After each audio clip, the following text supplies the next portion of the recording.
Ang daming kumakalat na fake news tungkol sa Magna Carta. Sinisiraan yung Magna Carta, pabigat daw ang Magna Carta, inutil daw ang Magna Carta. Alam ko naman kung saan nanggaling yung fake news na yon. Ayaw kong patulan. This is the right venue and the right time na pag-uusapan natin to. Gigibain natin yung fake news once and for all.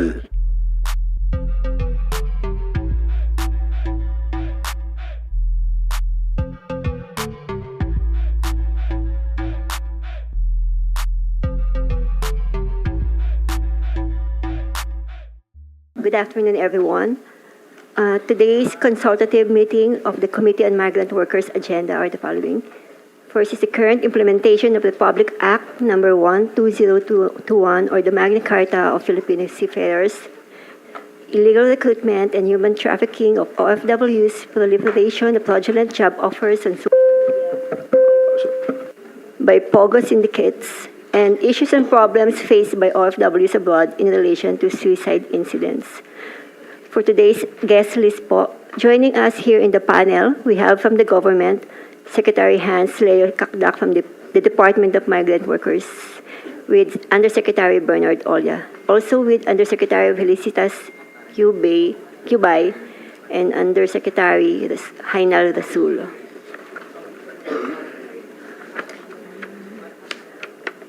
From the Overseas Workers Welfare Administration online, we have Administrator Arnaldo Ignacio. And here in the panel, we have Attorney Mary Melanie Quino. From the Department of Labor and Employment, headed by the National Labor Relations Commission's Chairperson, Chairperson Grace Maniquistan. From the Department of Transportation, we have Assistant Secretary Villamor Ventura Plan.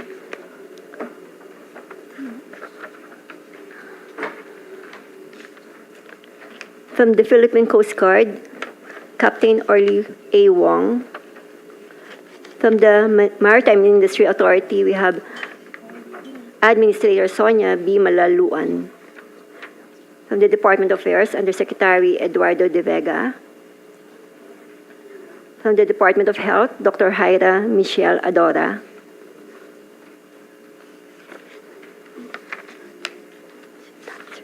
From the Department of Justice, Interagency Council Against Trafficking, we have Attorney Nancy Lozano. From the Bureau of Immigration, we have Ms. Mary Jane Hizon. From the National Bureau of Investigation, we have Attorneys Yentil Malikad.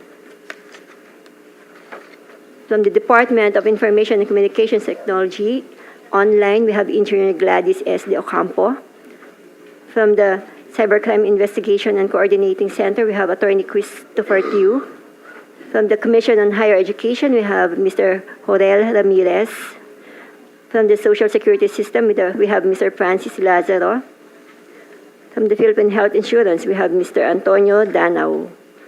From the BSP online, we have Deputy Director Rosalia Astorga.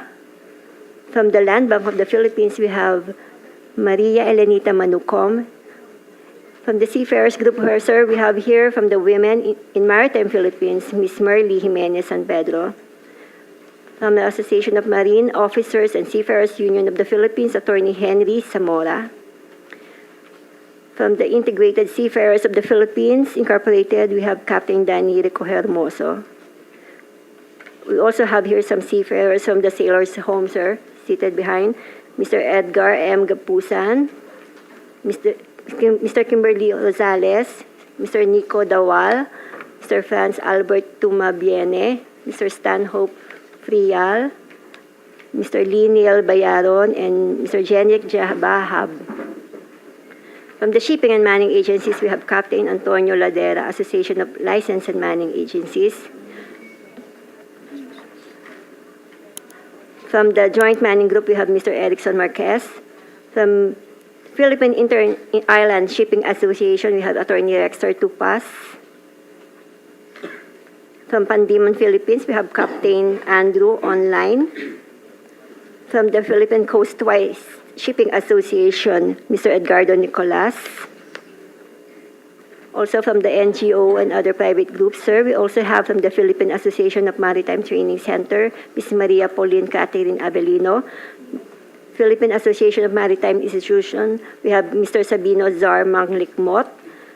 From the Blue Ocean Marine and Offshore Solutions, we have Ms. Cristina Garcia. Sir, from the Seafarers Families and Wives, you have also here from the Seafarers Family Group, Ms. Ariane Blanche Rocha, Ms. Camille Simbulan of the AMSU. And from the Marino PH, we have Dr. Rino Bolivar. We also have here, sir, members of the Association of Seafarers Wives, Ms. Gemma Rosero, Ms. Mirna Durian, Ms. Anastasia Pasamonte, Ms. Maylene Condrillion, Ms. Grace Helboleo, and Ms. Angie Sumalino. That will be all for today, sir. Thank you. Thank you, Committee Secretary. First and foremost, I would like to acknowledge and thank the presence of the Seafarers' Wives, and your presence today is very important, crucial to this consultative meeting, because there's been a lot of misconception, fake news that's been going around social media attacking the Magna Carta for Seafarers. Marami sa kanila hindi nakaintindi. So, right here, right now, today, we will put an end to it because we will be talking at length about that misconception at bakit nagkalat yung mga ganong klaseng fake news. But before that, unahin ko muna itong sa OWA kasi meron atang lakad yung taga-OWA later. Tama, si Attorney Mary Melanie Quino. Kasi I was in Hong Kong last week and I spoke to several OFWs in Hong Kong, and especially when I went to the OWA office. I visited, by the way, napakaganda ng OWA office sa Hong Kong. Sana lahat ng OWA office sa buong mundo, ganon, gawin natin model yon. Malinis, organized, and then top of the line, mga kagamitan. Maganda. And I was really impressed. Wala akong masabi. Good. Anyway, first, concerning isang OFW, sana man daw, pag nag-for good na sila, meron sila makuha kahit na maliit na pension lang sa OWA. Anong comment ng OWA natin dyan? Would you like to answer, Attorney Quino? Who would like to answer from OWA? Our administrator is online. Okay, si Arnel. Okay, is Administrator Arnel Ignacio present online? Is he there? Admin? Okay.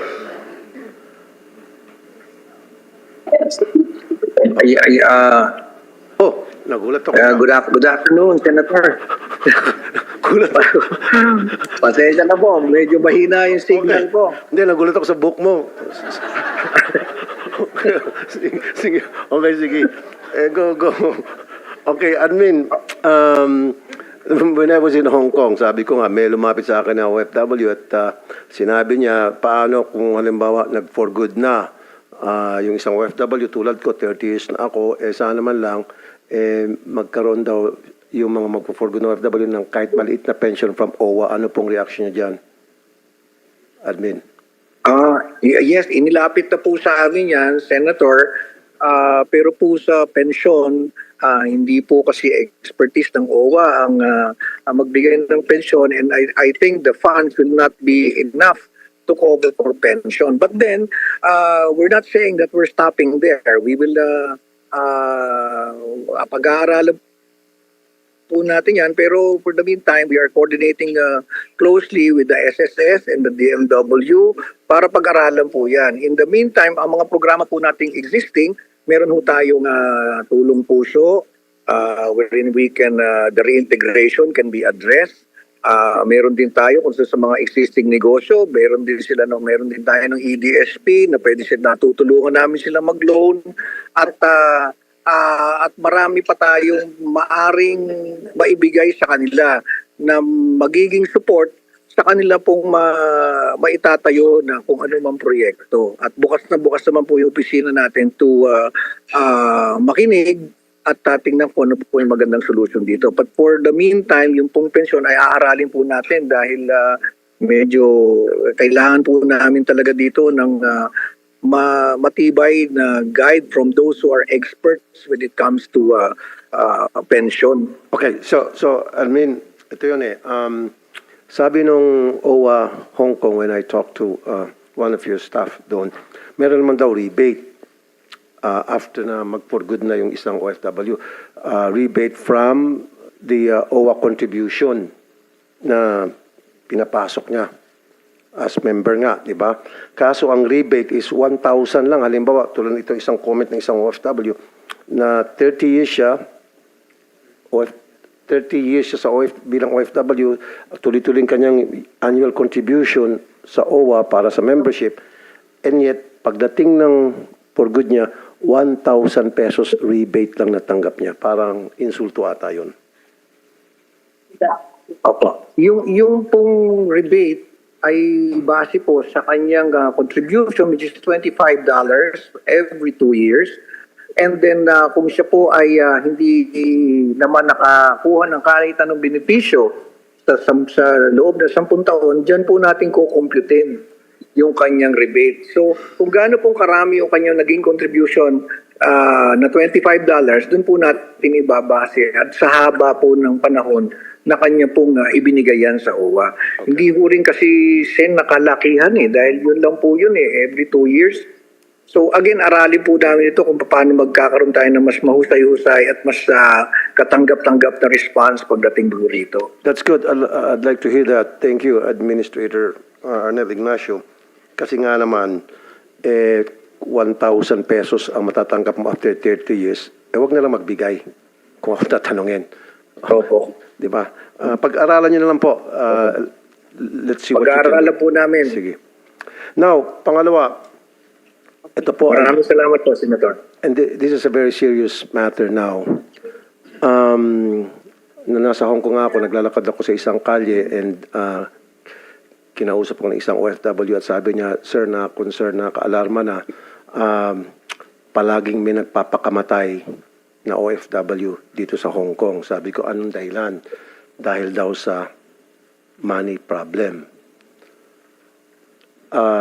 Tinawagan ko si si Secretary Kakdak, that very moment, after a few minutes. And salamat at sinagot ako ni Secretary Kakdak.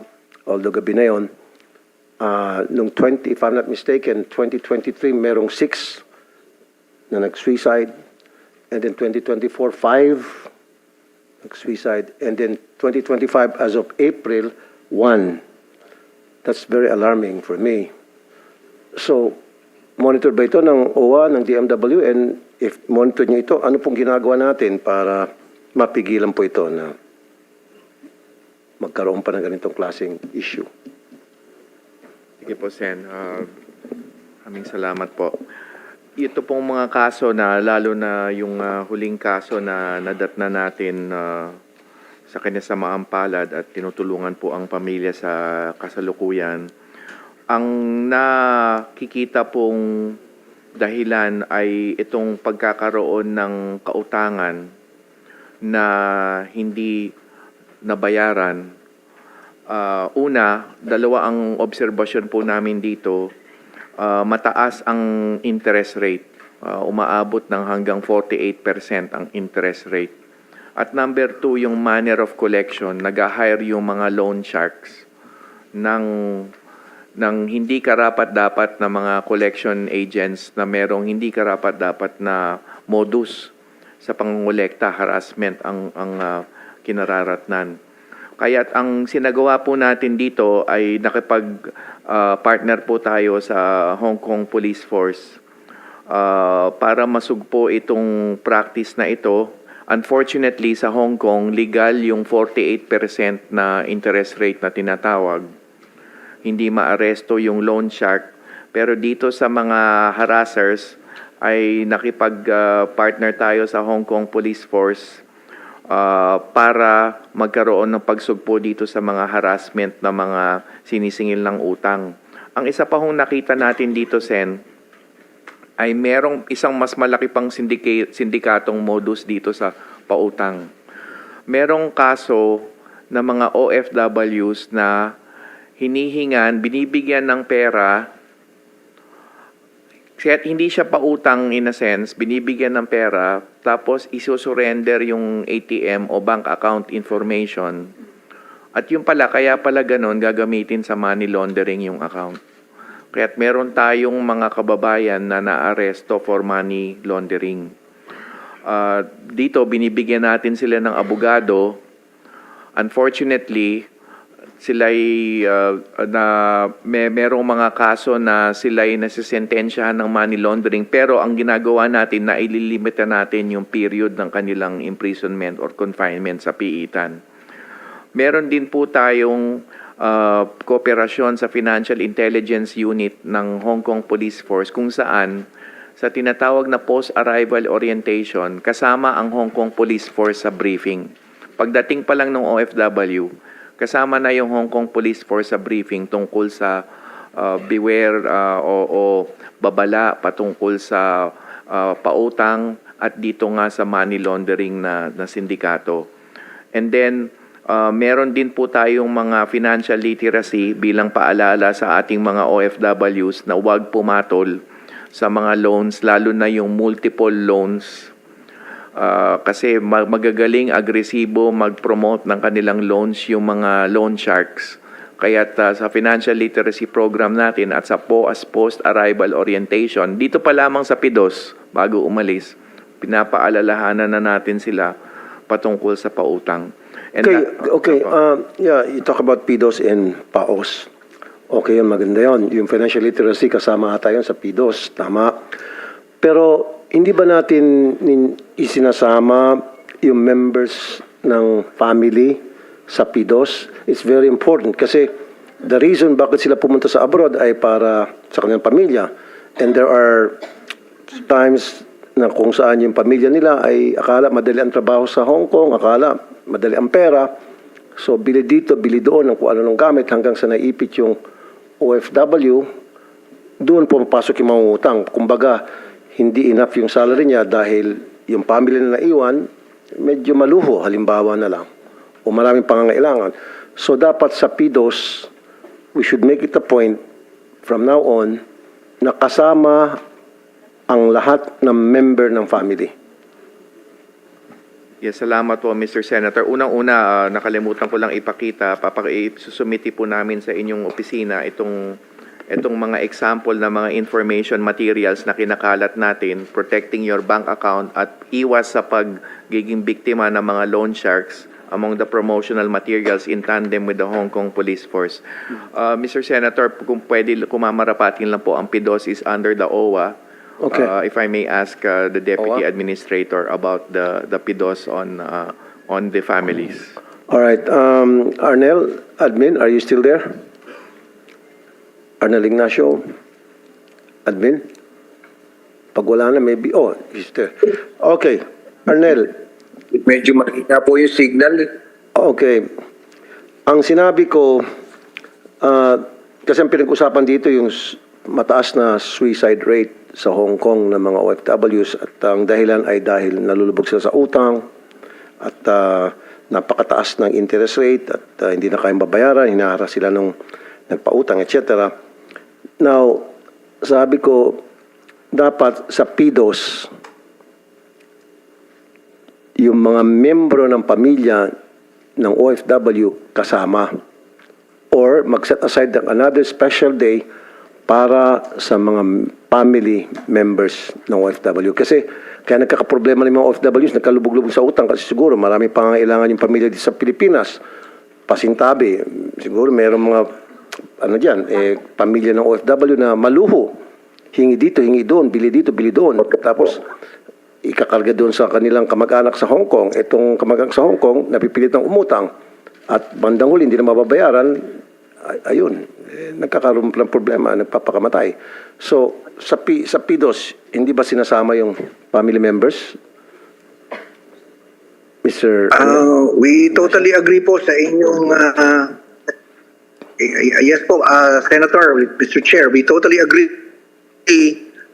dito po sa inyong mungkahi and bubuo pa kami ng isa pang PIDOS para po maisama yung pamilya. currently, meron pong programa ang OWA na umiikot po kami aside from the information dissemination programs ng OWA. Meron pa po kami parokya ng OWA na information naman din para sa mga ganyan. Pero bubuo po kami ng PIDOS na isasama ang pamilya. Okay, very good. Very good. And when will that happen, admin? Ito naman po, nasa planning po kami ngayon. Isasama na po namin yan immediately. Ngayon po isasama na. Okay. Isa pa ang suggestion ng mga nakausap kong OFW, sana magkaroon daw ng help hotline.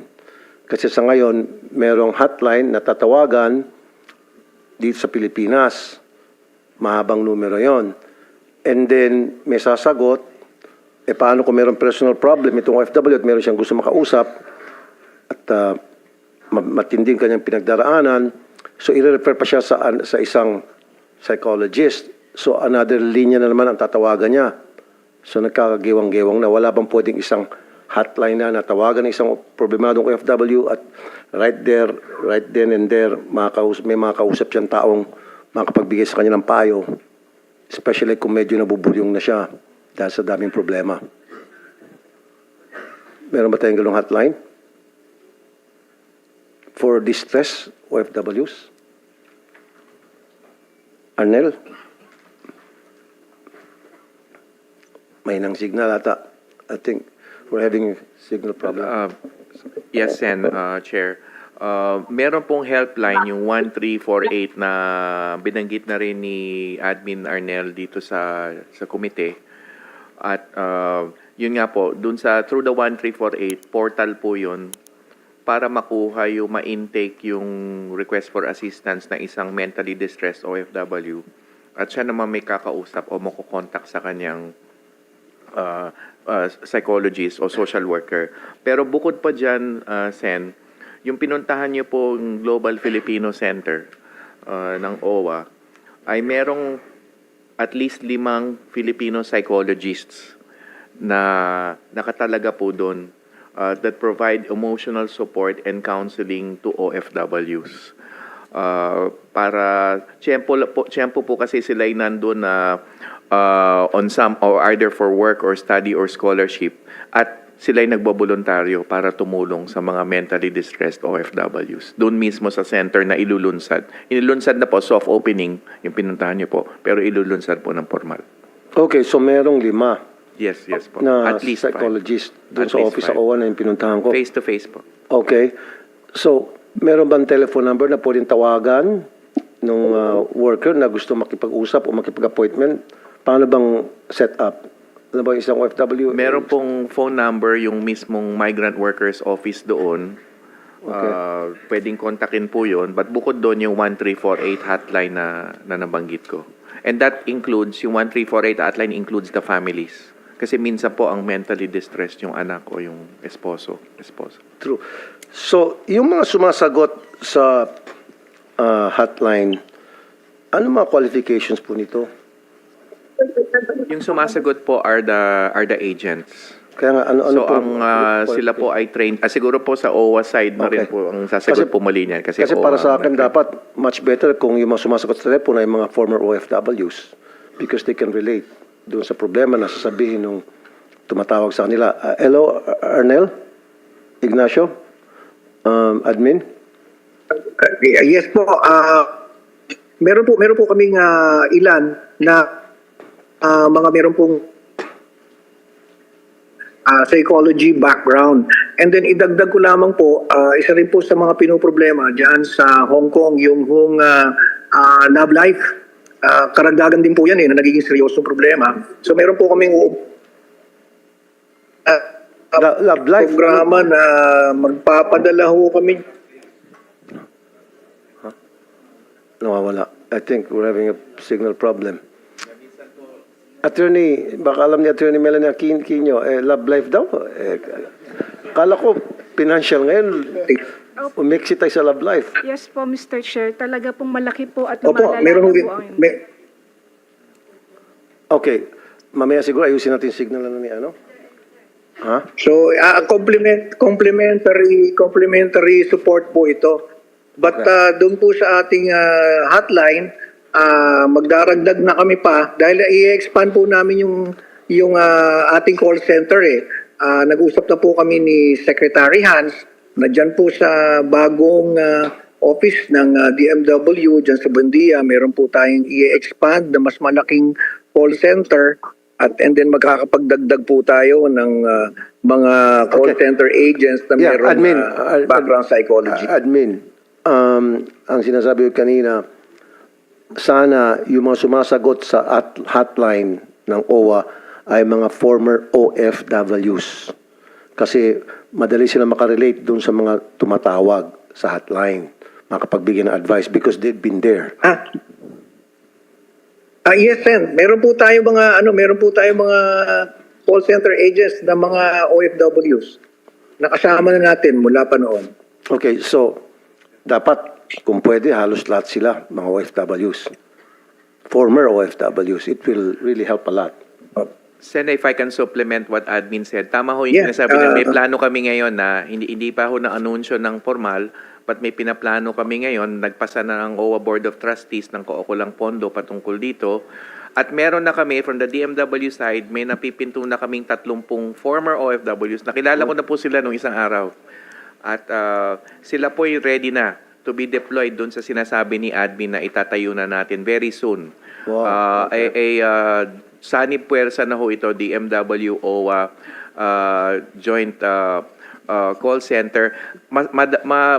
Maiseserbisyohan na ho rin natin sa aspetong monitoring, yung matagal ninyo ng advocacy, Sen. Okay. Isasakay na natin dito ang monitoring work dito sa call center na ito. So hindi lang sila nag-aantay para tumanggap ng tawag, Sen. Sila mismo ang tatawag na rin. Mas maganda yon. Proactive sila. Hindi reactive. Ibig sabihin, bago dumating yung problema, sila ang pupunta doon sa problema. Okay, good. Mabalik lang tayo doon. Attorney Quino, ano yung love life na sinasabi ni admin? Yes po, Sec. Base na rin po naman po sa data ng OWA, yung mga kadahilanan po na nagpapakamatay, maliban po sa financial ay yung love problems po. Na pag nalalaman po nila na yung kanilang asawa sa Pilipinas ay meron ng iba, hindi po nila nakakayanan yung sakit, ayaw nilang umuwi dahil hindi nila ayaw nila makita yung mga asawa nila, kaya nagpapakamatay na lamang po. O kaya naman po, may mga, hindi po mailabas yung kanilang mga emosyon. Kaya naman po yung OWA, meron po tayong hotline 1348, yung kabayan na hotline po, na pwede po silang tumawag. Kaya lang hindi naman po namin mapipigilan yung mga iba nating kababayan naman nahihiya rin naman po makipag-usap sa OWA na kasi hindi naman po talaga nila kilala at hindi naman din po ganun kagaan pa ang loob sa kausap nila. Kaya po yung sinasabi po ni Admin Arnel na parokya ng OWA, doon po talaga kami bumababa sa community base para po ang turing po sa amin sa OWA ay hindi lang ahensya, kundi parang kaibigan na rin po. Para mas madali po sa kanila ang mag-open up sa amin. Okay, very good. Gusto ko yung narinig ko. On the other hand, meron din po sana ako suggestion. Why did you come up with a program na kung saan on a regular basis kayo sa OWA mag-invite lahat ng mga members ng family na iwan dito ng OFW para magkaroon na yung pulong-pulong. Anong problema? Kumusta na? Ano bang sa tingin nyo ang kailangang tulong manggagaling sa amin? Ano ba yung mga pagkukulang namin sa tingin ninyo, etc. Diba? Parang kumustahan lang. Para meron lang silang mga kausap to mga family members. At the same time, binibigyan na silang support. Sige po, Sen, napakaganda pong idea po yun. Gagawin po ng OWA. Yes, Congressman Ron Salo. By the way, he's here.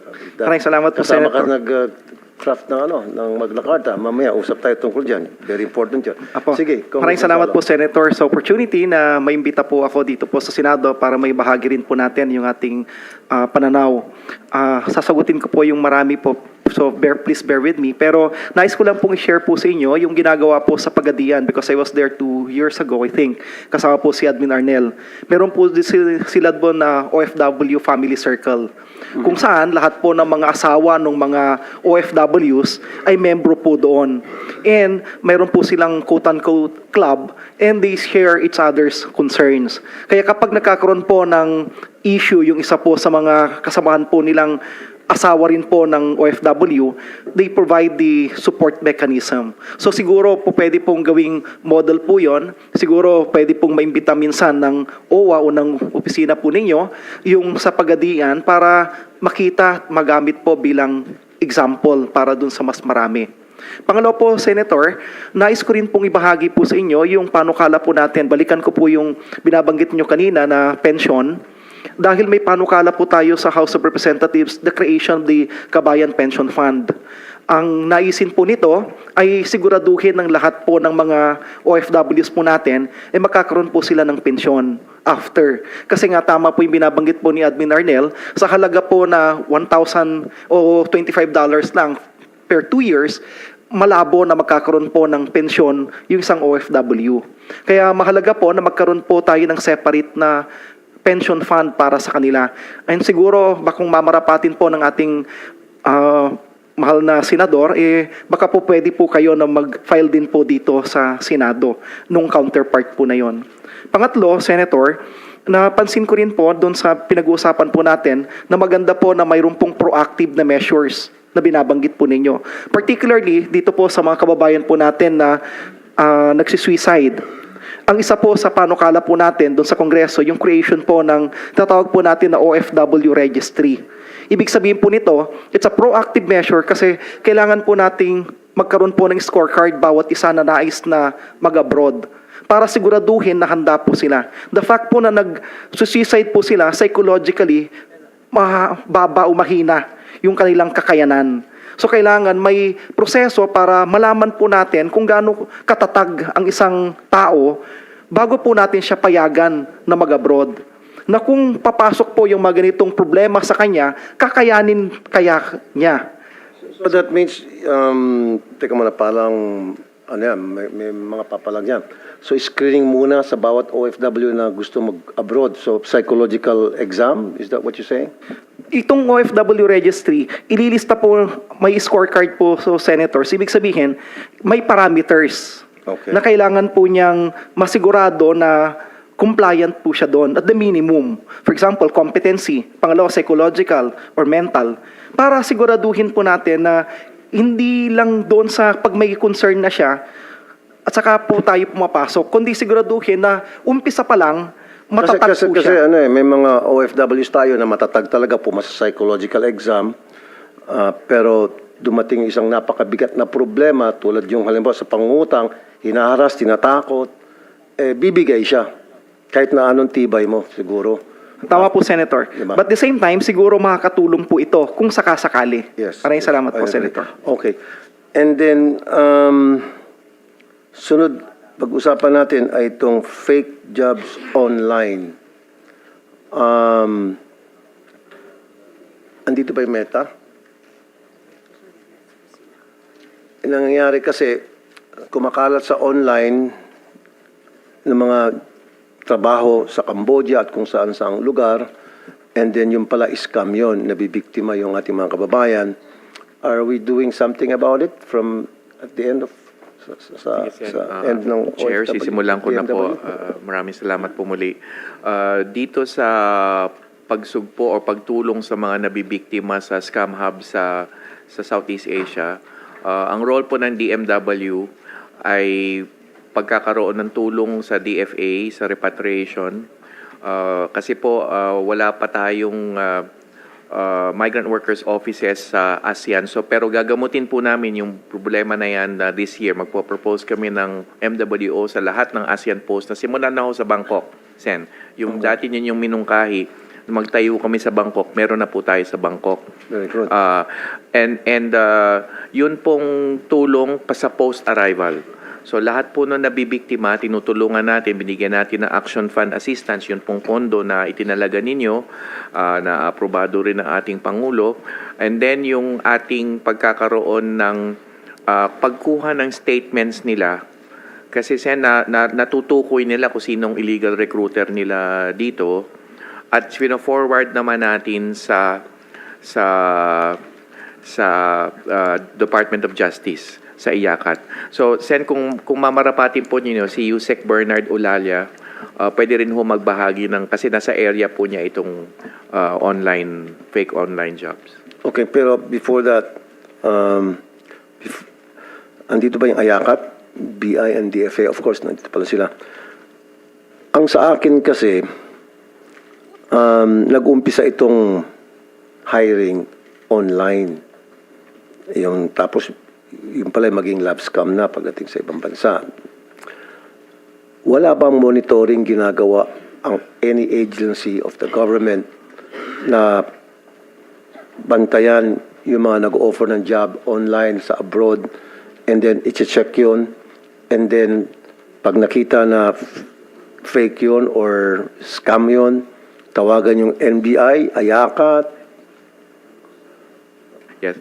Sen, may role po kami doon Okay. sa pagsugpo ng illegal recruitment, Meron whether ba tayong, online or... meron ba tayong nagmumonitor ba? Yes po. Kausap namin ang Facebook at TikTok at yung dalawang grupo po na yon for the first time nag-authorize ng isang pamahalaan na tumulong sa aspeto na yan. Meron na tayong 73,714 takedowns Okay. sa TikTok at Facebook. However, Sen, as you know, kada takedown ng isa, may 2 o 3 posibleng umusbong. Kaya patuloy po, everyday po minomonitor natin ito, Chair. At may cooperation naman po ng Meta. The most recent cooperation na ginawa namin with Meta was yung sindikato online na nag-duplicate,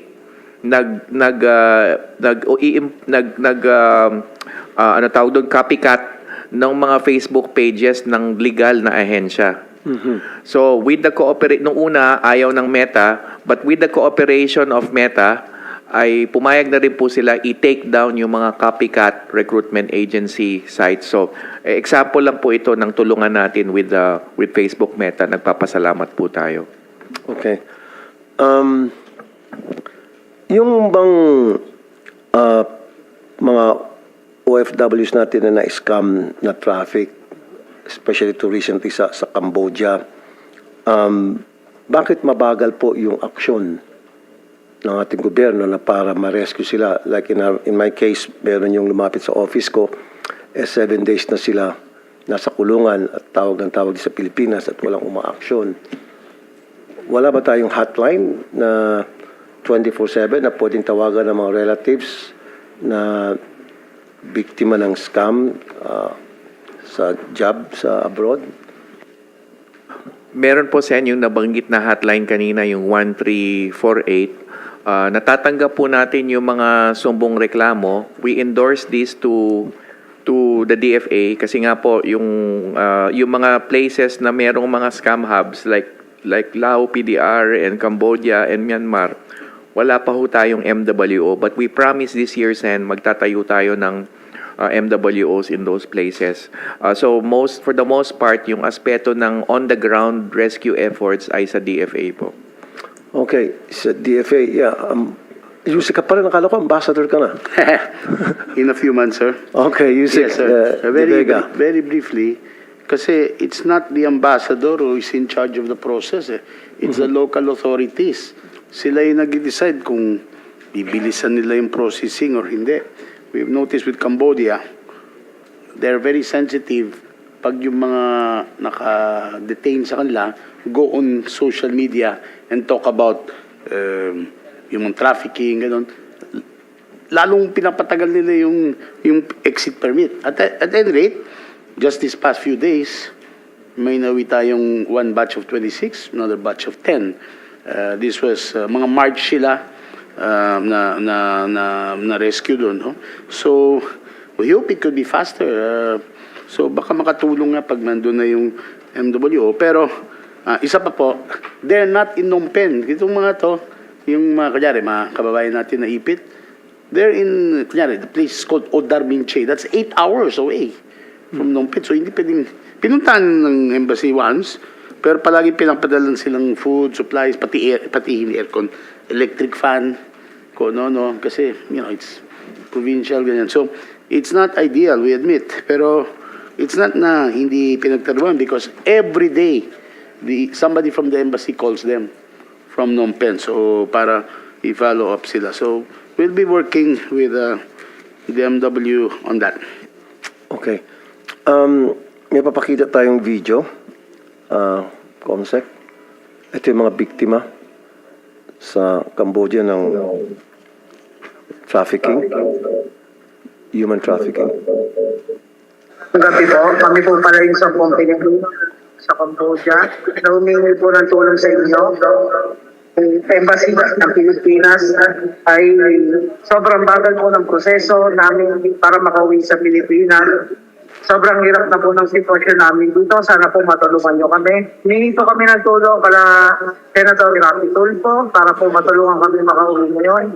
Sobrang hirap po ng sitwasyon namin na inabot sa mga company na pinasukan namin. Ang sabi po ng media dito sa Cambodia ay wala na raw pong mga Pinoy na natitira dito na pauwi na po lahat. Nagkakamali po, may natitira pa po mga Pinoy dito. Gaya namin na nahihirapan, unang-una sa pagkain, sa pagtulog. Halos hindi kami makakilos dahil po sa sobrang dami namin dito. At sana po matulungan niyo po kami. Maraming salamat po. Okay, by the way, last Sunday napauwi na yan through the DFA, tama. Pero narinig niyo naman, Yusek, sabi napakabagal daw ng Yes, pero embahada natin dito. Yung hindi ating, nga po yung embassy ang nagpo-process ng exit permit nila. It's the Cambodian authorities. So, if you remember, itong embassy natin sa Cambodia, in the past several months, maraming napauwi na Filipino, including surrogate mothers, kung ano, na hindi na kinasuhan o hindi na nakulong. So, we'd like to think they are doing the best they can. So, yeah, of course, we can always try better. But we will not try to compete with Senator Tulfo. Alam namin the Filipinos will always trust in Senator Tulfo. Anyway, going back to sinabi ko earlier, mas maganda siguro kung paigtingin pa natin yung monitoring Sec Kakdak doon sa online, yung mga nag-offer ng job opportunities abroad, dapat tuloy-tuloy, mas papalakasin pa natin. Yes po, Sen. And what we're doing now is also strengthening our partnership with IACAT. How many people do you have na nagpo-monitor sa online? Si Yusek Bernard po. Yusek? Yes, good afternoon po, Mr. Chair. Meron po tayong Migrant Workers Protection Bureau, headed by a director and an assistant director po. At meron po kaming mga halos 10 tao po. No? Pero yung nagmo-monitor po, 24/7 po yun, nagmo-monitor yun sa tinatawag po nating online surveillance. Yun po yung dahilan kaya tayo nakipag-partnership with Meta at sa Facebook and TikTok, yun po yung ating nire-request to take down yung mga illegal posts na especially yung nag-o-offer ng mga Sa tingin niyo po, tama na ba yung 10? Hindi kaya kulang pa yun? Kulang po talaga. Kailangan po natin ng, Siguro po, dagdagan natin. Lalo kung sinasabi niyo 24/7, sabi niyo, pag meron kayo na takedown, may bukas ulit. At least kung marami, tuloy-tuloy yung pag-atake ng takedown. Yeah, kasi I think 10 is not enough. Siguro 20, 30, I don't know. Kayo na bala magtansya. Okay. Now, ito na.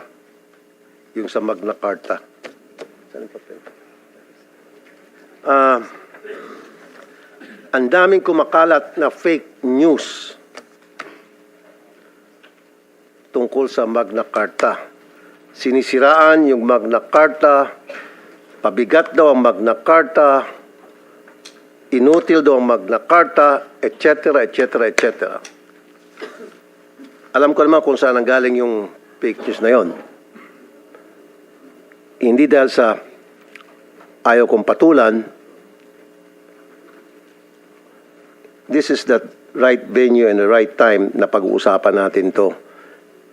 Gigibain natin yung fake news once and for all. Una, excuse me.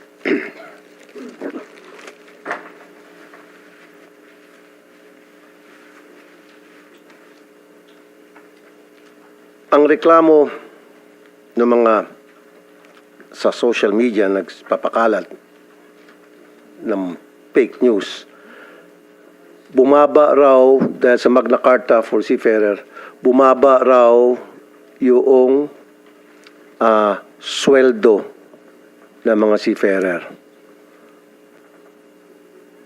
wala sa provision ng Magna Carta na nagsasabing bababa ang sweldo ng mga kahit na sinong seafarer. I don't know kung saan nila nakuha yung balita na kumakalat. Maybe what they're referring to is yung 80% of the seafarer's monthly basic salary plus yung fixed overtime. Sa IRR, kasi nung sa seafarer na ginawa ko, ang nakalagay doon ay 80% of the seafarer's monthly salary, yung allotment. Pero sa IRR, and this is the executive na, hindi na sa legislative to, siningit yung kasama yung overtime pay sa 80%. Yun yung pinanggagalaiti ng marami. So, sino nagsingit noon? Gusto ko malaman. Sen, sa level po namin yun. Okay. Well, paliwanag kasi yun yung Opo. pinanggagalitin Yes, na napakaraming yes, seafarer. Sa akin sila galit na galit.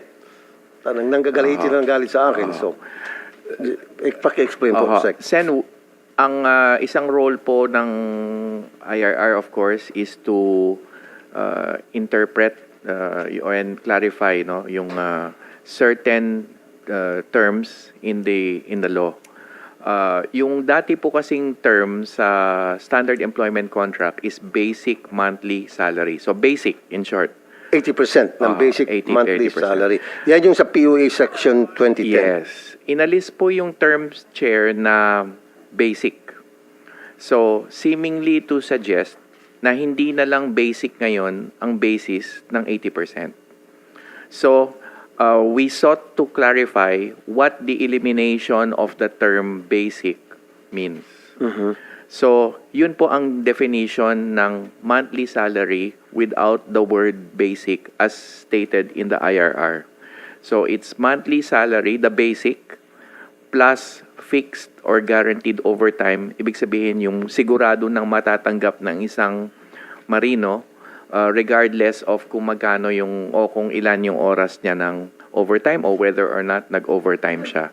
So, that was meant, the provision was meant to define what the meaning of the elimination of the word basic means. Pero wala pong binawas sa sweldo ng marino.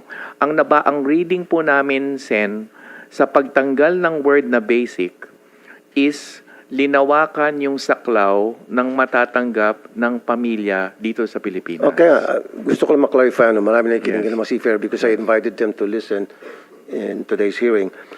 Yung sa PUA Standard Employment Contract 2010, walang pinagbago pagdating doon sa Magna Carta, halos magkaparehas, except that yung sa Magna Carta ngayon, inad yung overtime pay. Yun ang pinanggagalitin ng marami. Inalis po yung term na basic. Yes. Kasi yung basic, very crucial po yun, Chair. Basic means the wage itself without overtime. So inalis yung term na basic, which means it opens up or expands the definition of that which will be covered by the 80%. So, ang tanong, magkano yun? Ano ngayon ang magiging basihan ng mga manning agencies at ng mga seafarers kung magkano yung sasaklawin ng 80%?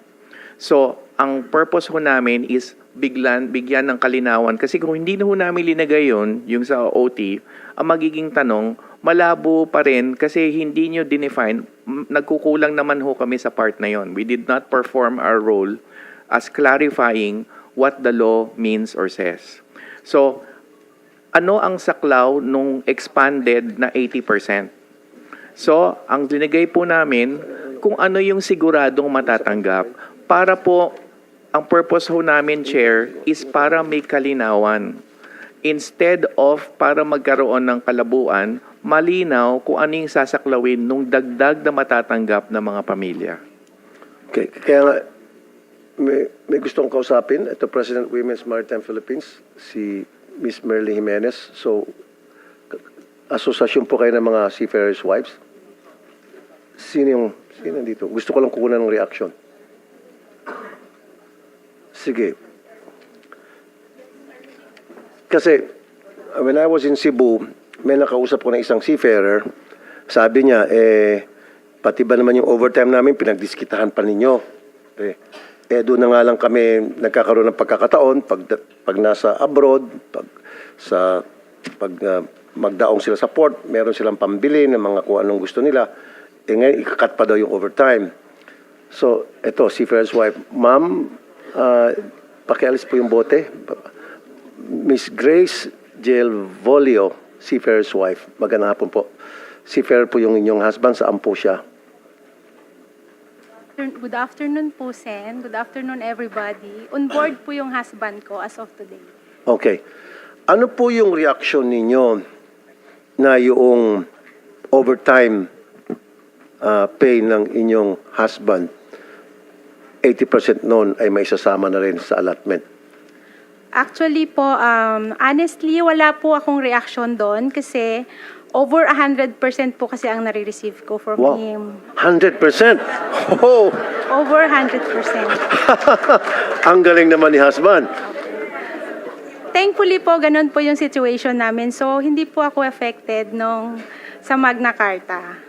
Okay. Pero thankful po ako on behalf of other families if that's the case kasi medyo maging maalwan sila sa tatanggapin nilang pera. Pero sa case ko po, wala pong masyadong effect at wala po akong masyadong issue doon. Okay, anong posisyon po ni husband? Third engineer po. Oh, kasi karamihan nagreklamo yung ratings ay lower rank. So meron ba dito yung wives ng lower rank? Meron? Wala? Chief cook? Yes. Sige, lower rank. Yeah.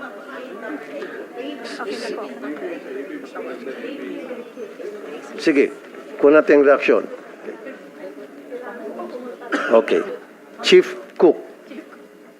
Okay, yung kanyang husband, si Ma'am Mirna Durian.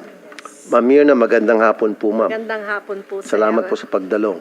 Thank you po din. Okay, ano pong reaksyon ninyo na yung 80% ng overtime ng inyong husband ay mapupunta na sa inyo? Ayon sa IRR, dapat mapunta sa Sa inyo. opinion ko po, sir, siguro depende po sa seafarer. Kung yung seafarer po, responsible po siya, wala pong epekto. Wala po siya epekto sa amin. Like sa amin po, 100% din po ang naibibigay sa Oh. akin. Ang babait naman ng mga husband nyo. Yes. Wala tayong masabi rito. Opo. Kaya lang po siguro, sir, Wala bang mga may pasaway na husband dyan? Mababait? Yes, ma'am. Yes, ma'am. siguro po yung question po doon, kung yung 80% po is, kasi ang account po is peso and dollar. Correct. Yes po. Kung yung papasok po yung 80% sa peso, sometimes lugi po kami. Hindi. Pag-usapan lang po natin yung mga sa overtime pay. Kasi Sa overtime pay. Yeah, ang gusto kasi ng mga seafarers na nakausap ko, wag nang pakialaman yung overtime pay. At doon na lang sa salary. Sa basic, doon sa overtime, wag nang ikaltas para papuntang allotment. Siguro po yung mga ganun po na nagrereklamo, sir, meron silang other woman or meron po silang second family na kailangang i-provide. Okay. Yes po. Yun po yung opinion ko, sir. On my opinion po. Abuti na lang si husband, hindi ganon. Kasi 100% binibigay. Okay. Kasi I've heard news in the past. In fact, may mga lumapit sa akin ng mga asawa na yung kanilang husband, pagbaba ng barko, walang naipon, nothing, dahil nagsusugal or nalulung sa bisyo habang nasa barko. In this case, yung sa inyo, sabi niyo, ma'am, ay yung mga pumapalag, ayaw maaring merong second family. Yes po. Okay. So meron po kasi kaming na-encounter pong ganyan, nakakapag-open up po sa amin. So yun po yung nakikita naming mga disadvantages po.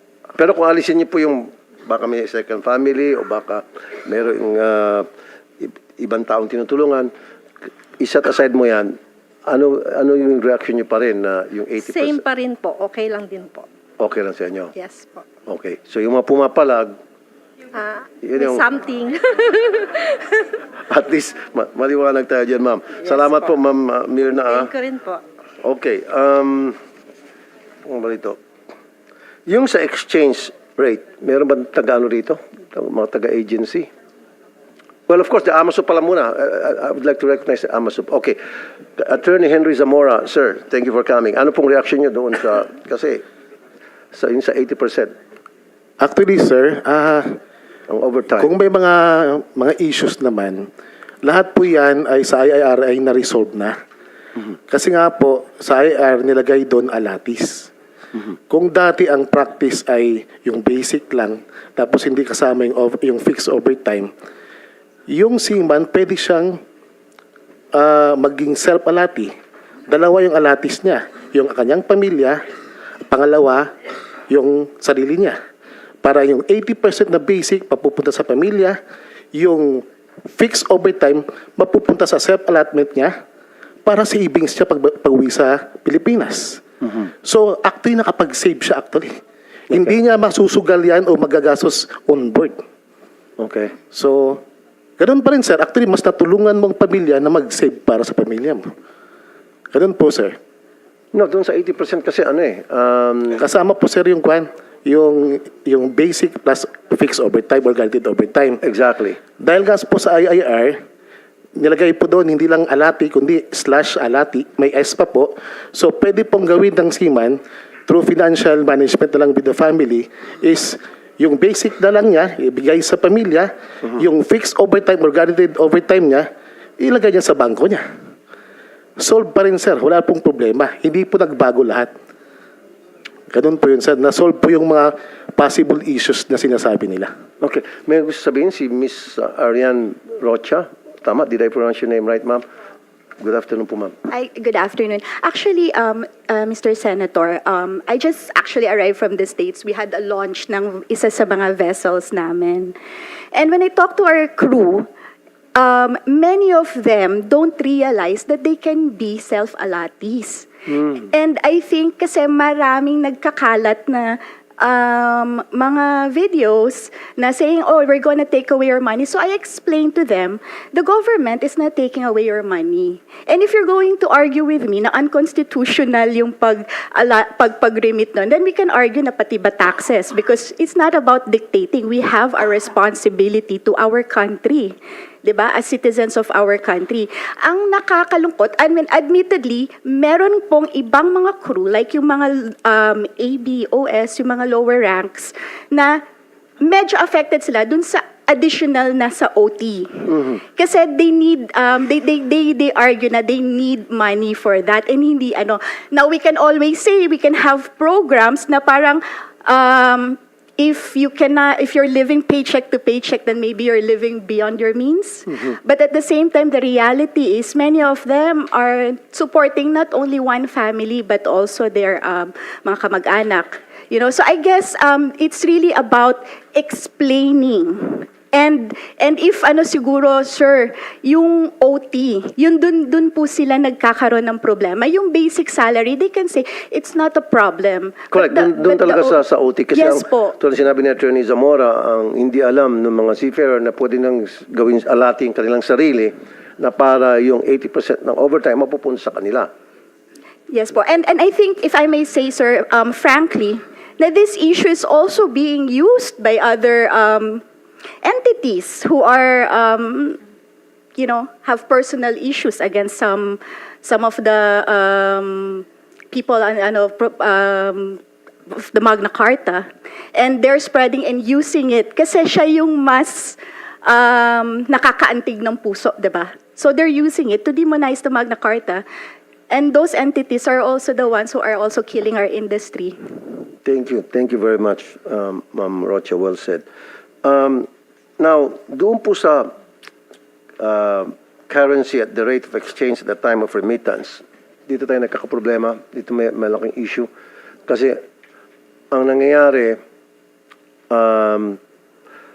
pag yung remittance dumating sa Pilipinas to the agency at kukubrahin na ng pamilya or itatransfer ng agency sa bank account ng pamilya dito, hindi na susunod kung ano yung dollar exchange rate at that very moment. Ang nagde-decide ating agency, paano nyo? Sige, Attorney Iris Bagilat, taga saan po kayo, ma'am? At Association of Licensed Mining Agencies po. Sige po, ma'am.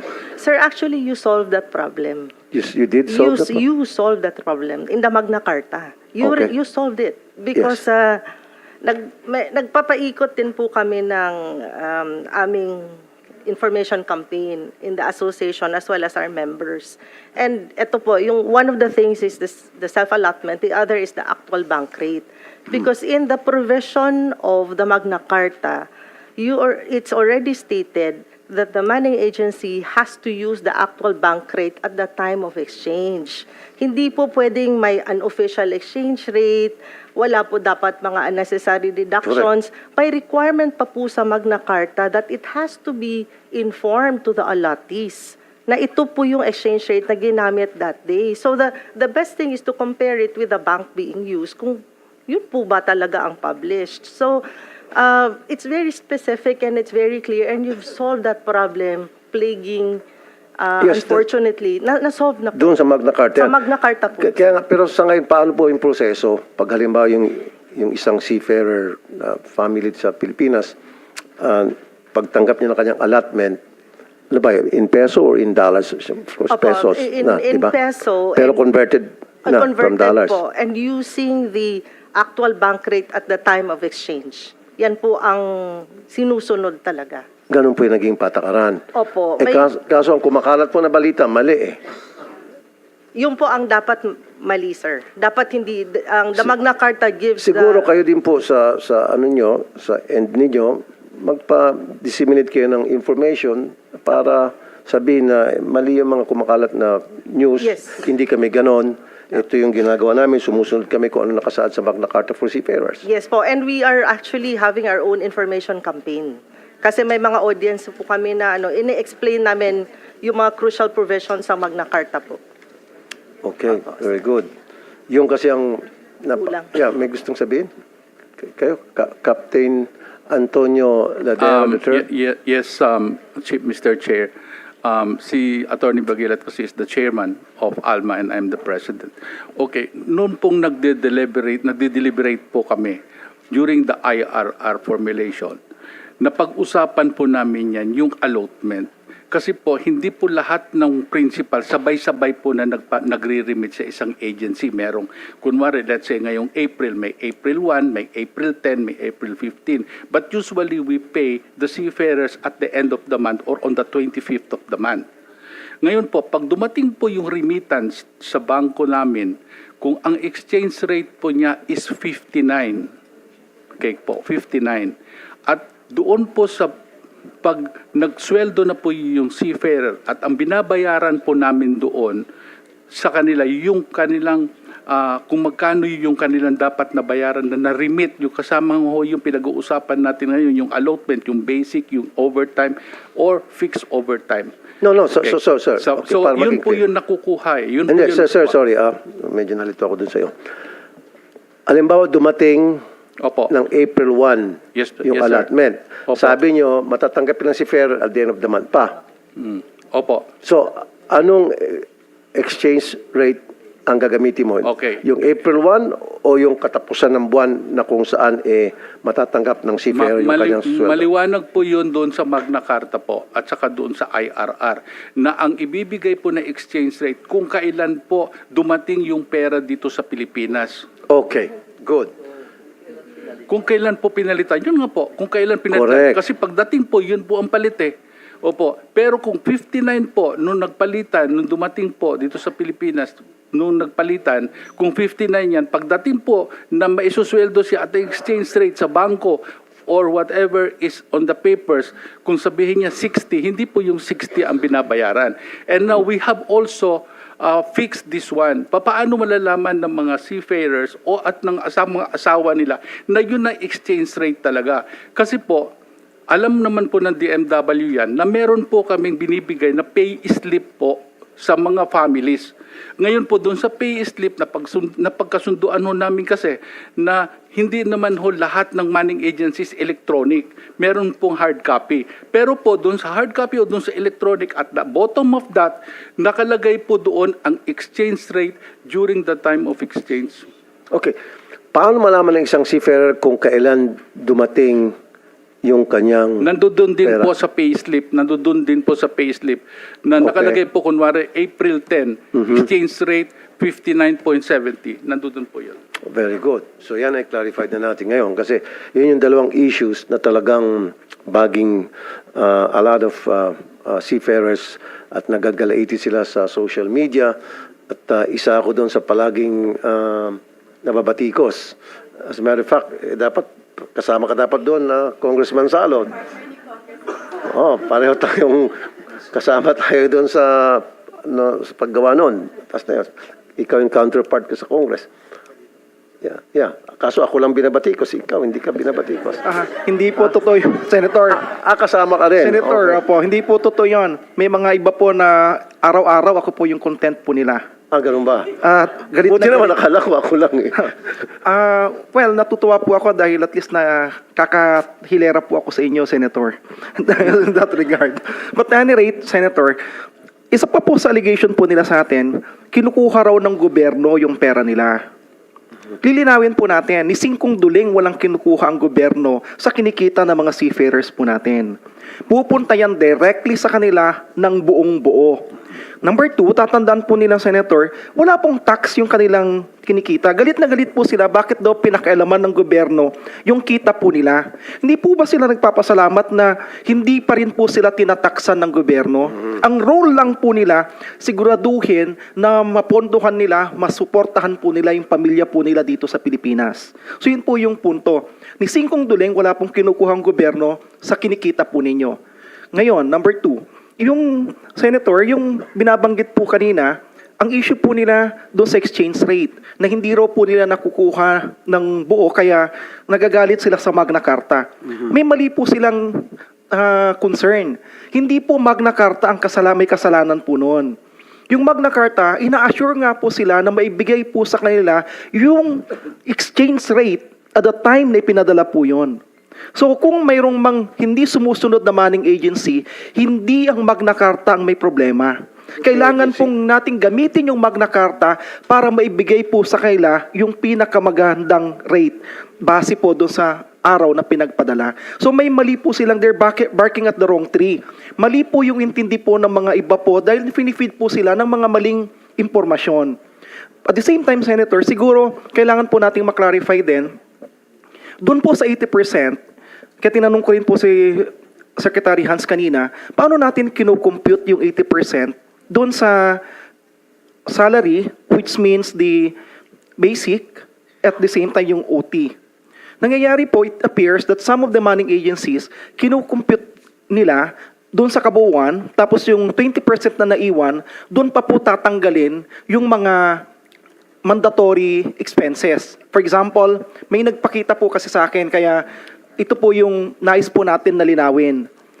Kaya wala talagang maiwan kasi kung 20% na lang po yung naiwan, tapos doon patatanggalin po yung kailang PhilHealth membership, SSS, and other OWA fees, and other mandatory fees, talagang maliit po yung maiwan. Kaya sinasabi po natin, Senator, magandang opportunity po ito, na kukunin po natin yung tatanggalin muna lahat yung mga mandatory expenses bago po i-compute yung 80%. At maiiwan po yung 20%, not the other way around. So, with that, Mr. Chair, I suppose malinaw na po sa mga seafarers po natin ngayon na talagang may maiiwan po sa kanila. Kasi yung mga binabanggit po nila na mandatory expenditures or deductions, itanggalin na muna bago po i-compute yung 20%.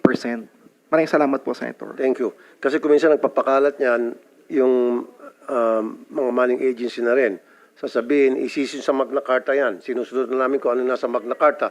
And then the seafarers, wala silang access doon sa bill mismo. They believe kung anong pinapakalat ng mga ibang salbahing agency, manning agency. Hindi naman lahat, pero siguro merong ilan-ilan yung ilan-ilan na yon, yun yung mabilis kumalat ang chismis. Kasi mas papatuloy ang chismis na yung masakit eh. Kaysa yung tama eh. Hindi pinapatulan masyado. Now, sige, si Mr. Edgar Gapusan, isa po siyang seafarer. Meron daw siyang gustong sabihin. Sige po, sir. Magandang hapon po sa ating lahat, most especially Senator Tolfo. Magandang hapon po. Ako po ay seafarer po for 23 years na under Holland America Line Company. Isa po akong bartender sa barko po. For the info kasi, iba po ang pasahod sa amin pag sa cruise line industry, especially when we are working on the hotel department, especially from the beverage department. We are working for a commission basis po. And then, doon po sa cruise line industry po, depende po sa cruise yan eh. Kung 7 days cruise po kami, maganda po ang kitaan namin. But if we are scheduled to a cruise ship that goes for a world cruise, sometimes ang pasahero po namin ay tumatagal po ng 3 buwan, 4 na buwan sa loob ng barko. Ibig sabihin po, napakahina ng kita namin ng mga nasa beverage team. Yun po yung gusto kong i-open up dito sa cruise line industry. And nung dumating po tong Magna Carta, naramdaman po namin yung, hindi namin po sinisisi o whatever. Siguro, kasi ako po yung tumatayong chairman of Filipino community on board. Every time na may contract po ako po yung sumbungan ng mga Filipino seafarers po sa aming agency. So, ito po yung mga nasagap kong mga reklamo nila. Regarding about the 80 and 20% po na allotment. Kasi hindi po lahat po ng mga seafarers pare-parehas po ang status namin.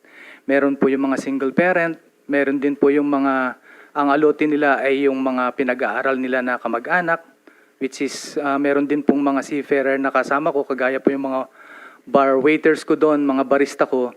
Meron po akong na-encounter doon na 2 na ulilan na, pero pinalaki sila ng lola nila. Ang allotment nila ay yung pamangkin, ganon, na inaalagaan nila.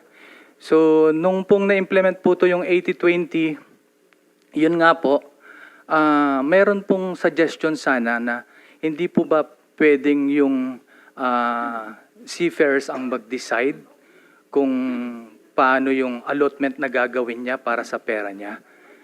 Opo. Pero naman talaga po mag-decide. Yes po. Kasi isusulat niya yan. Tama po, Sa Senator. kontrata kung sino yung gusto niyang mapupunta yung allotment. Yes, self-allotment. Ako po self-allotted po talaga ako. Self-allotted ako dahil nahiwalay po ako sa... So kung single parent ka, wala kang relatives, di Opo. self-allotment, sa iyo mapupunta. Yes po. Diretso lahat. Ang situation po kasi, Senator, ngayon, yun nga po, tama po yung sinabi ni Sir kanina na yung fluctuation of exchange rate. Siguro yun po yung hindi nila maintindihan sa mga seafarers talaga. Kaya ang laki ng galit nila kasi minsan po talaga binabawasan po kami, Senator. Sino po nagbabawas? Doon po sa barko. Kasi ang pasahod po sa amin is through ATM na rin po. May Brightwell po kaming hawak. Bakit po binabawasan yung sweldo nyo? Sa allotment po. So 15 of the month, meron kami. Kasi ang sahuran namin is 15 Ano and po, para saan po yung deduction? ibabawas na po yung allotment kaagad po. Okay. Tinatanggal na po kaagad. So, pagdating ng 15 po, for example, itong April 15, babawasan na po yung allotment namin yan.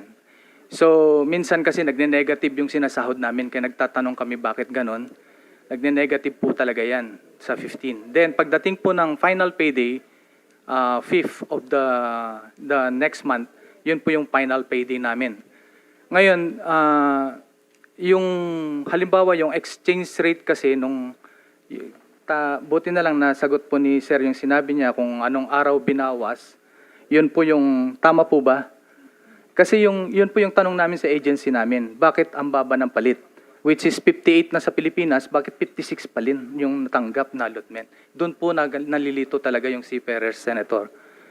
Doon po talaga. So at least na-clarify na natin ngayon. Yes po. Na dapat at the time ng napadala yung allotment, Tama po. yun yung exchange rate na susundin. Opo. Hindi yung pagdating ng pagkubra Correct. ng seafarers At least relative. nalaman na natin na ganun. Kasi yun po yung katanungan talaga sa amin doon sa barko. Tapos yung isa po, yun nga po, yung sa commission basis kasi Senator, tinanong ko, yun po talaga yung basic namin dun is guaranteed pay lang talaga. Pag hindi namin na-reach yung target, may guaranteed pay na ibibigay sa amin. Pero yun, makukuha pa namin at the end of our contract. Annual guaranteed pay po. Yun po yung binibigay sa amin. Okay, DMW, nasa IRR ba yung difference ng cruise line Yes, seafarers? Sen, sinaalang-alang talaga namin yung cruise ship workers at yung commission basis culture, payment culture or wage structure Opo. sa cruise ship. Hindi po kasali sa 80% yung commission kasi Okay. indeterminable amount po yun. So hindi po kasali. So tama po yung sinabi nyo, basic, monthly, meaning basic plus guaranteed overtime. Yun po ang kasama sa 80%. And we were conscious, Chair, about the plight of cruise ship workers. And tama po kayo, Chair, pipiliin po ng seafarer kasi ang age group po ng mga nasa cruise ship, siguro mga kaedad ni Sir, ay mga younger set of seafarers, mga 20, 30 anyos, ganyan. So kadalasan po or minsan pa hindi pa sila married o walang anak. We knew that, kaya kailangan talaga may kalayaan ng pagpili ng alati, lalo na sa cruise ship workers, Chair. Chair, kung may dagdag ko lang po yung sinabi ni Cap Ladera at ni Sir Gapusan at ni Kong Ron, sa DMW rules, kapag may unlawful deduction sa sahod ng isang seafarer, pwede mag-file ng kaso laban sa manning agency. Kasama na dyan yung disparity sa exchange rate. Kapag maling exchange rate ang in-apply ng manning agency, that's an unlawful deduction. So yung sinabi ni Cap Ladera na at the point of payment exchange rate, yan po dapat ang masunod. Pag hindi yan ang sinunod, unlawful deduction po ang resulta. So, saan pupunta yung... sa amin po, sa DMW, At anong sanction Chair, ng may papataw suspension po, suspension ang... sa agency? Cancellation? Chair, kung pwede Sige, go ahead. Mas maganda cancellation siguro. Mr. Chair, Kasi magnanakaw eh. bawat seafarer isang kaso. First seafarer na magreklamo, 6 na buwan, suspension. Pangalawang seafarer na magreklamo, 1 taon. Pangatlo, 2 taon. Pang-apat, cancellation. Okay, So, progressive. kailangan lang namin ng 4 na seafarer para magreklamo, para i-cancel natin Hindi ka yung 3 kanyang strikes lisensya. na lang out kaysa paabutin pa ng 4? Meron po tayong binabago ngayon, kasalukuyan po nating ginagawa yung 2025 Sea-Based Rules and Regulations, ilalagay po natin. Good, good. Okay. Now, last topic natin, increase in tuition for maritime schools. Is this true? Nasaan yung Marina and Ched? Ito. Fake news. Ayan. Hindi, gusto ko maging klaro to kasi maraming nanonood sa atin ngayon because I invited a lot of people yesterday sa program ko na manood kayo, yung mga nagpapakalat ng fake news para malaman nyo kung anong totoo. And this is it. This is the opportunity. So there's no such thing. Okay. Ma'am Rocha, it's fake news. Ma'am, Mike. That's the narrative that's being spread by some entities again to demonize the ano. And there's a little bit of misunderstanding there. Kasi lumabas siya because there are some entities that are afraid of the na dapat may MOU with the company or dapat may training vessel. The training vessel is a little bit it's kind of like hard to hindi pwede magkaroon ng ilang training vessels yung kailangan, 'di ba, para ma-accommodate. But the reality is, Mr. Senator, for so many years, we churn in how many thousands, at least how many thousands, 30,000 students a year. And it's very heartbreaking na only a few of them can move forward because of the OBT, the onboard training and only few people can undergo cadetship program kasi talagang filtered yon. So how many schools do we really need many graduates na hindi sila totoong graduates? Kasi you can't even call them diploma mills kasi walang diploma eh. So what will happen to those kids? You go to their graduation, makikita mo yung hopeful faces ng mga parents, ng mga children, ng mga students, nag-graduate na sila, but then they can't move forward. Kasi kailangan po yung OBT. So, may mga schools na hindi po lahat. They don't care kung anong mangyayari sa mga students nila. As long as nagbayad na ng tuition. Okay, thank you. Si Miss Ariane Blanche Rocha ay president ng Seafarers Family, CFAM. Thank you, ma'am. Thank you very much. Now, before I close this consultative hearing today, meron bang gustong magsalita na hindi nataka sa tingin nyo? Issue na skip natin today? You would like to add something? Captain Danny Rico Hermoso, Executive Vice President, Integrated Seafarers of the Philippines Incorporated. Captain, sir. Magandang the floor is hapon po yours. sa inyo lahat. Magandang hapon po, Senator. Yes, sir. Salamat po sa topic. Napakaganda. Maraming maliliwanagan yan. Provided po yung napag-usapan dito may disseminate ng tama.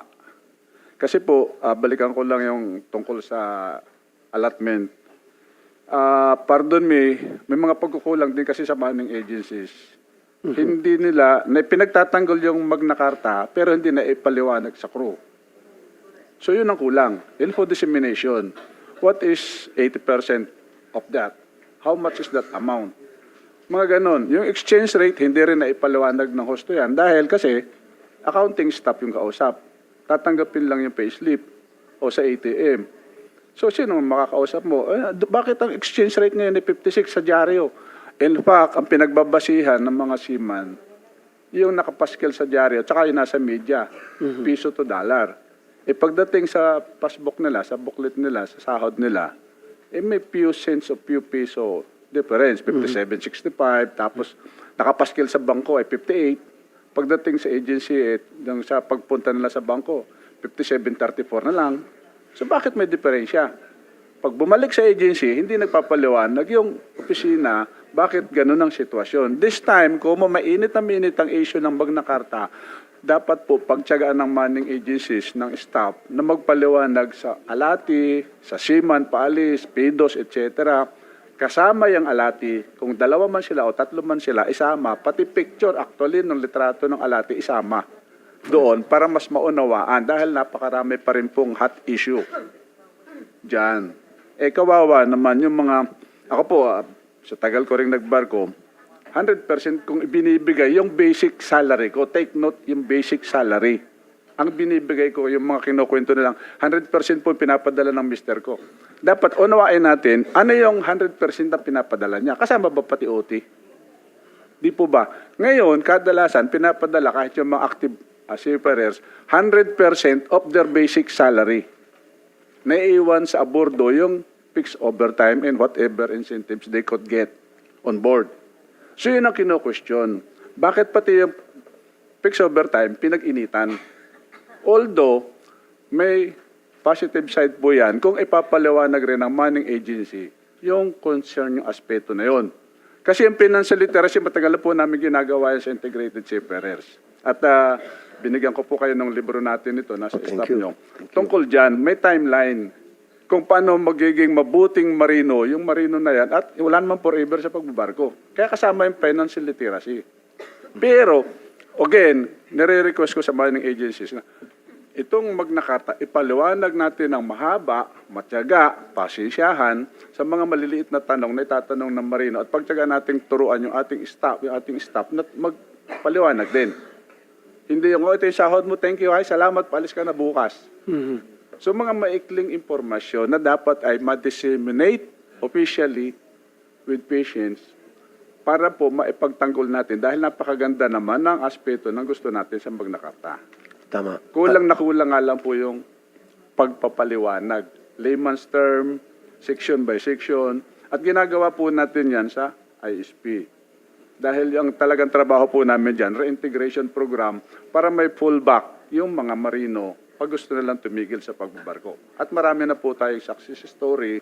At bawasan din po natin yung pangunawa na baka may second family yung marino. Nasasaktan ako dun kasi marino din ako.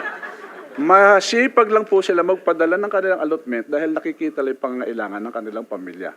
Hindi ka ba kasama nun sa sinasabing girl in every 100% po port? ako since 1978. Di ba sir, may kasabihan na pag mga seafarer, the girl in every port. Hindi ka kasama po doon, sir. totoo yun, naging kasabihan na lang.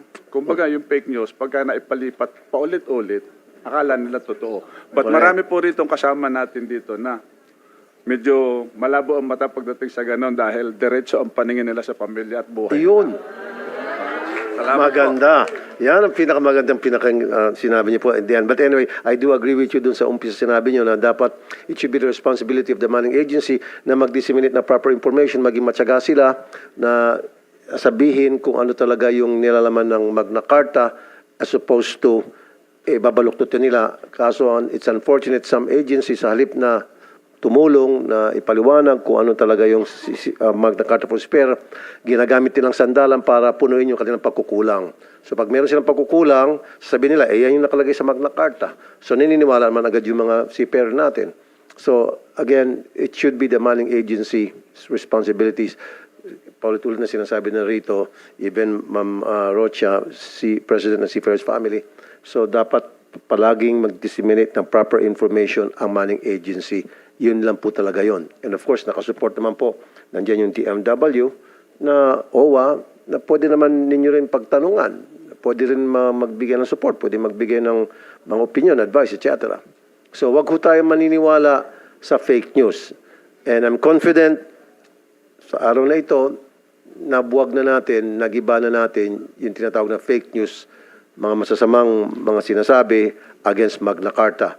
Nakita niyo naman po, maraming resource person dito, nagsalita sila, at lahat sila nagsasabi kung ano talaga yung nakalagay sa Magna Carta because they're experts at their own rights at sila yung mga stakeholders, so they know better than yung mga nagpapakalat ng fake news. Maraming salamat po.